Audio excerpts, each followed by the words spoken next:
Hello everyone, and welcome to another start of my mini-series from tournament recaps. This time we'll be playing a one-day resilience operation tournament with 16 players in it. There's, well, first of all, this is not exactly my local tournament. I had to go there for like 4 hours by car, so not exactly my local meta. And second of all, I decided to just take an NCA for a spin. I do this mainly because I don't really believe that NCA is a good faction, but it's definitely a faction that's really close to my heart. And I thought one day event, local tournament, is the best place to basically play fun stuff, right? So without further ado, I will just have one more disclaimer. I don't have all of the pictures of my game because basically my phone screen just died basically. Well, the phone, well, I'm not really sure that the screen leaked and basically the phone was unusable. So I salvaged all I could before buying a new phone. So apologies for that in advance, but hopefully you will get some well, basically fun out of my video anyways. So without further ado, let's just get into the battle report, shall we? Okay, so we're playing Resilience Operation, and Resilience Operations doesn't require you to have any specialists. We're packing as much hit as possible into our list. So, we're running a Swiss Guard HMG, that's first of all. I really like Swiss Guard. I don't think that Swiss Guard is that good in NCA compared to a Squalo. I think you're much better with a Squalo, unfortunately, than with a Swiss Guard for the points you pay. But we're also running Aquila. Why are we running both of this? Because I couldn't decide, frankly, whether I want to run the Aquila or the Swiss Guard. There is no real, basically, idea about it. I just wanted to run both of them, so I had to make a list around them. So, we need a cheap core, right, to supplement those guys. So we're running a Fusilier Fighting. We're running a multi-sniper instead of a missile launcher because I have points to spare, that's one. Second of all, the sniper rifle just has like a little bit more utility than the missile launcher. Better ranges, better active turn potential.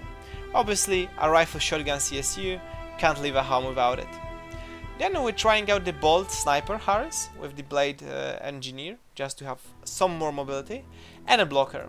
Actually, with the blocker, I really came around about my initial thoughts about the blocker, because in reinforcements, blocker sucks, but in NCA, he's actually quite decent.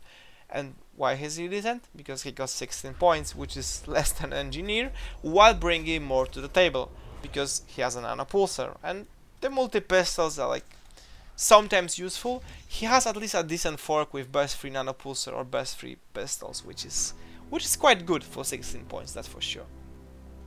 Then we have an Auxilia with a flamethrower. Auxilias are very good. I don't really know what to tell otherwise. It's just like you need at least one Auxilia in the NCA, right? And to round out this list, we have 3 flash pull bots.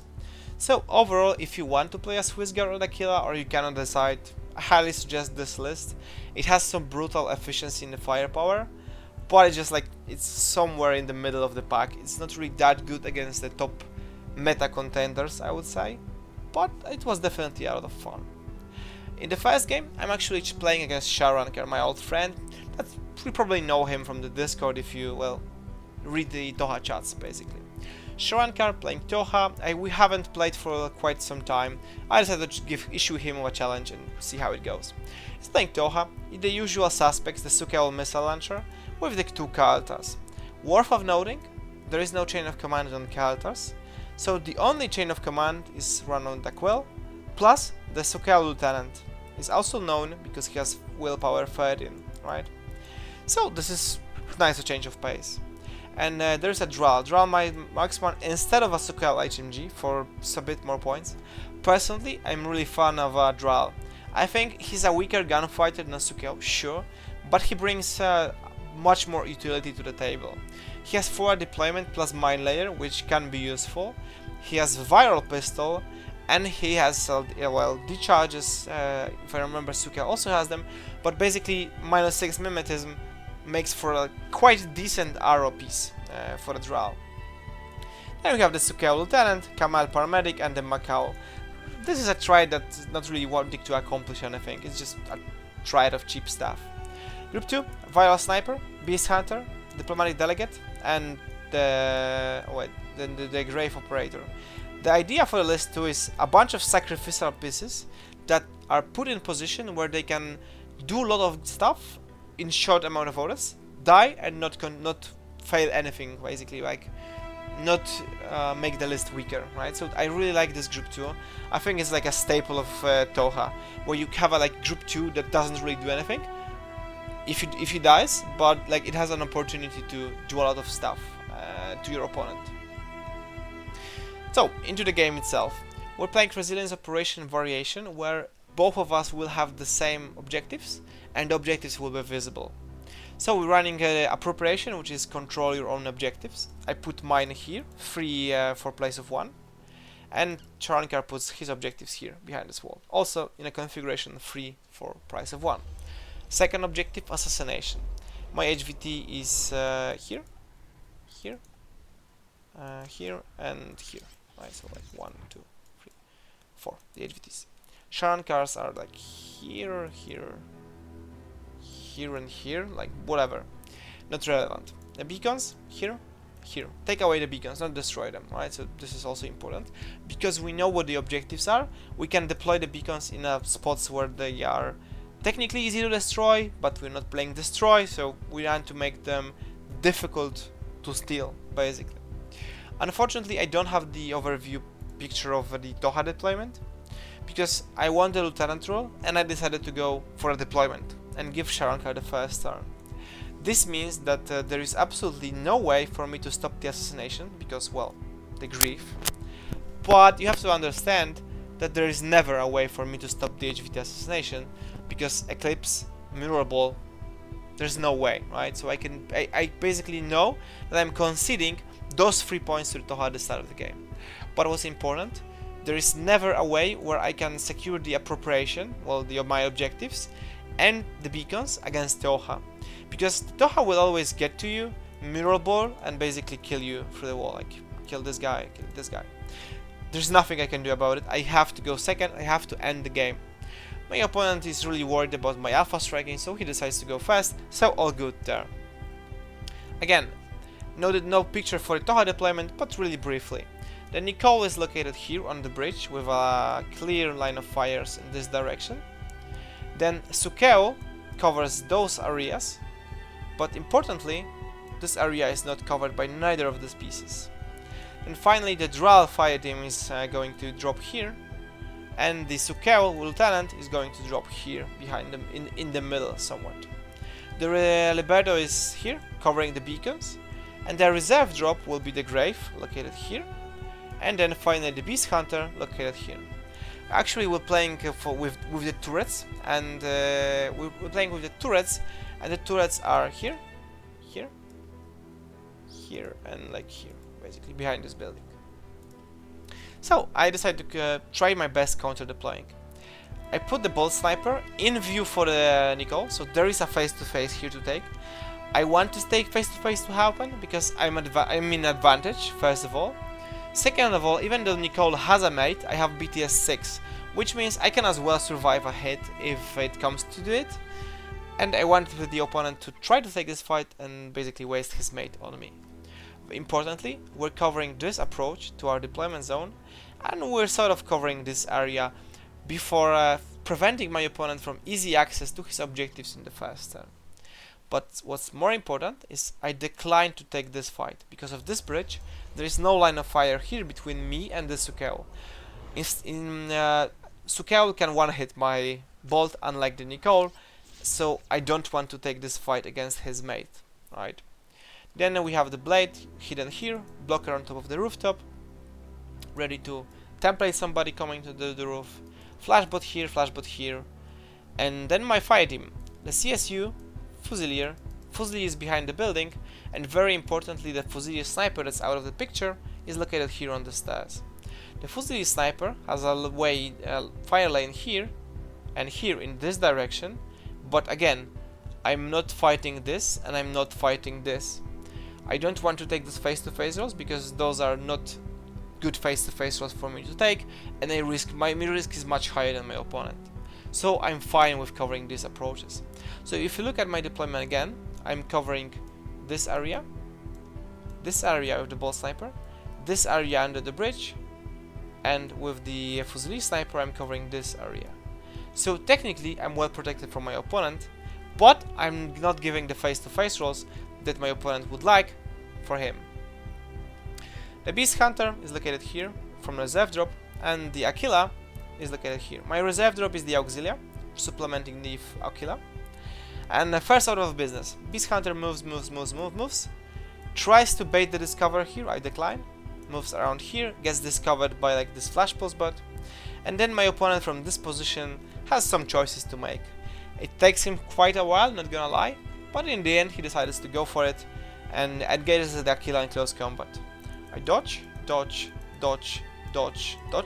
with everyone basically, shoot with the turret and shoot with the bolt from off screen, right? My opponent thinks, decides to, instead of flamethrowering me, close combat me, puts one wound onto the Aquila and dies. Well, not really a great outcome for the Beast Hunter, but this is kinda what would be expected, right? The Beast Hunter doesn't really have a great way to approach me, because even if he tries to flamethrower like this guy or this guy, at most he's flamethrowing 2 models, and it's always a 10 fizz roll, so like a 50-50 for me to take.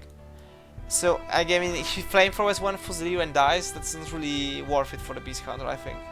So not exactly the best use of the Beast Hunter, but he puts a wound onto the Aquila, making me more cagey with the play, so I guess, right? But importantly, it wastes some orders from my opponent's first group. The rest of the first group is those guys, using Mirror Ball to block the line of fire from the Fusilier and basically approach here. The only thing standing in his way is the turret and some Fugazis.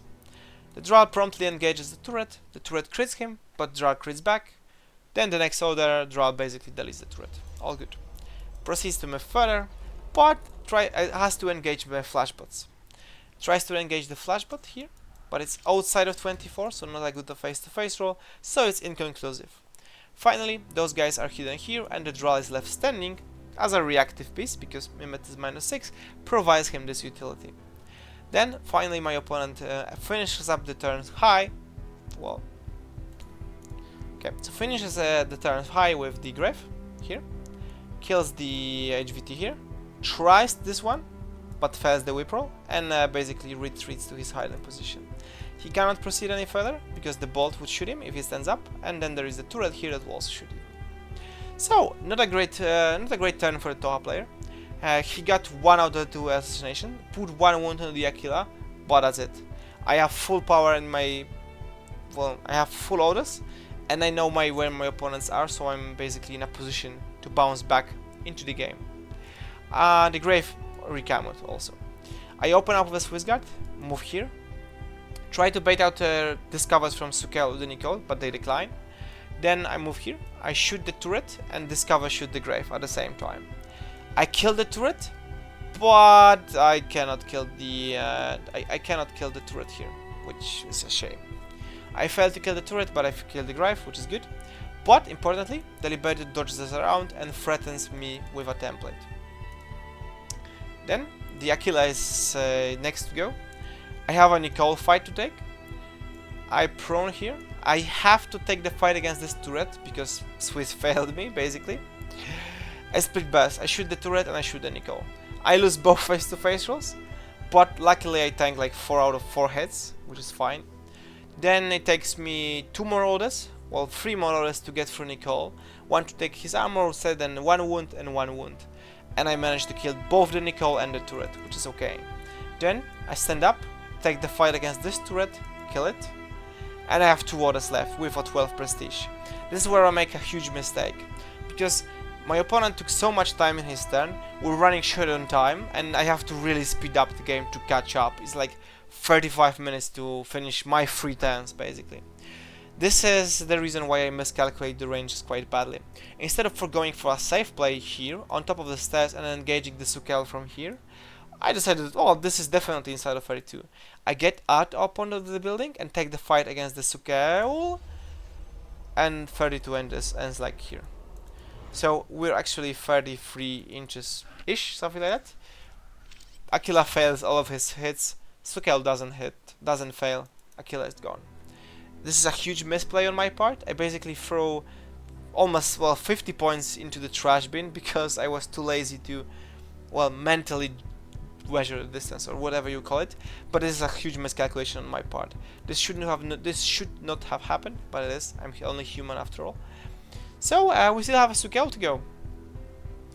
I ponder around, I think what to do. I have to unstack the Swiss guard from this position, so I activate the Bolt Sniper. I shoot the Liberto with shock rounds to prevent the dogget from happening. Liberto puts a mine, I delete the Liberto, thus freeing the Swiss guard. I can take the fight against the Sukeo, but it's a risky fight. I'm not going to get this kill, and I still have to evacuate the Swiss guard. So I take the first safe route, I recamera the Swiss guard and retreat him off screen to like somewhere there basically. And I have like 2 orders left, I think, and I decided to just YOLO, go for it. I take the fight against the Droll. The Droll shoots on 13s, I'm shooting on 11s, not exactly a great face-to-face roll. Luckily the Droll misses, I kill the Droll in one go, so quite happy with this. And the Bolt is left here, covering those approaches from the Takwel. Unfortunately, this is Tohaa we're speaking of. Basically Sukeo, well, Takwel mirror balls himself, moves up here and tries basically farewells me. It takes him some orders, but he first kills the blocker, then he puts the Bolt unconscious. The good side of the story is that he ran out of the orders before taking a fight against the Blade, so the Blade is alive. Unfortunately, both this guy and this guy are dead. I have a trauma deck here, ready to rescue myself, but I don't think really this is worthwhile with the Bolt being unconscious and like there's no blocker to make a Harris, so unfortunately the Bolt has to stay where it is. However, the blade is alive and kicking, and we can use it to kill the Takwel, which I try to do. I move with stealth, close the gap to the Takwel. I engage him in close range, and my opponent, instead of nanopulsering me, decides to take a face-to-face roll with the endgame. It takes me 2 orders, but I put the Takwel into unconscious, but Takwel has a regeneration. I'm running short on orders, I don't want to spend any more on the Blade, because the Blade is in the same group as the Swiss, so I move the Fugazi, step on the neck of the Takwel to prevent regeneration from happening. Then the Swiss guard, which was off screen here, moves out, takes the fight into the Takwel, lands like 4 hits and puts 1 wound onto the Takwel through the mate. Takwel ducks prone, which opens up this line of play.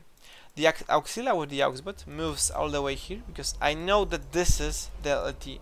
I know that this is the Lieutenant. I killed the chain of command, the only one, so this is the moment where I want to go for the Lieutenant hunting. I flamethrower those models. I only killed the Kamal paramedic, which is fine. This guy dodges successfully. And the Macau is here. I really want the Macau gone because he's very dangerous to my Fusiliers with a template. I take the face-to-face roll. Macau flamethrowers those guys off the board. I get the Macau. Sakel fails the dodge but succeeds the armor roll. Well, shame, the Lieutenant kill didn't happen this round, but all good. My opponent has really low resources at this point, so all he can do is move the Takel here, put him from behind the objectives, stand up this guy, this guy moves here, and repositions his right flank. Then uses the Macau to crawl to my objectives, denying 2 out of 3 objectives on my side. But this basically means that my 3-for-1 backfires. But we still have a lot of orders to spend. Swiss guard moves up here, engages the Sukeo, kills him with 1 burst, tries to take any more fights, but basically he cannot. And then I start walking my Fusiliers. I'm behind on objectives. My opponent has at least 1 objective here, at least 1 objective point here. So, and the assassination. So we're playing from behind and denies my objectives, which is important. So, up to the Fusiliers. Those guys move here, here, and like jump here, this way. And we have to split our attention. There is the HVT here, and the beacons are here on this side. So, we have to split our guys. The Lieutenant goes this way, the CSU goes this way, and the paramedic and those guys go this way, right? So, like, strike team 1 goes this way, and those guys go this way. Taquel successfully mirror balls on top of himself, which basically makes her unkillable, because one, she's here, and second of all, I cannot even physically get into base to base with her even if I wanted. Shame. But we still have play.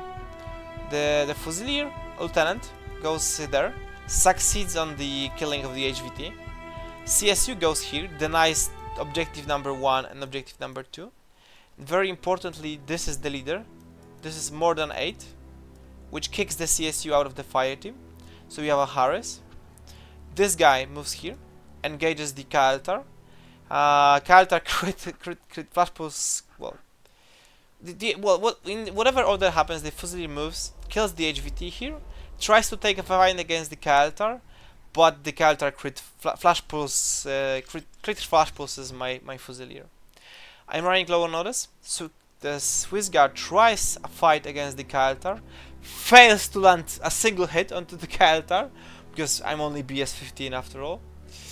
And yeah, we have only 2 orders left. So yeah, Hail Mary play. This Fusilier is the only one that can make the objectives, because this Fusilier is KI'd through the mine. This Fusilier has to make a play. And yeah, she does. She moves here. This guy templates her. I successfully pass my armor roll, fail the guts roll, 2 more inches. I move into the objective, successfully grab the beacon, and on the way there, I get a template from this guy, and I roll like another 19 surviving this template. So I kill this HVT, grab this beacon, and with the rest orders which the blade was transferred to group 2, the blade basically sneaks up with stealth to the objectives, grabs one objective, thus giving me 1 for the 1-1, then 3-3 because of HVT assassination, and 1-0 for the beacon. And I have one more card to my opponent, so it's like 6-4 basically. So basically came down to the wire, all up to Fusiliers. I'm really happy I made those rolls. And yeah, I hope you enjoyed this battle report, even though my pictures might not have been the best. Next time, next battle report, I will tell you why it's the case. Anyways, thanks for watching, and I hope you have an enjoyable time wherever you are and whatever time it is. Cheers, bye.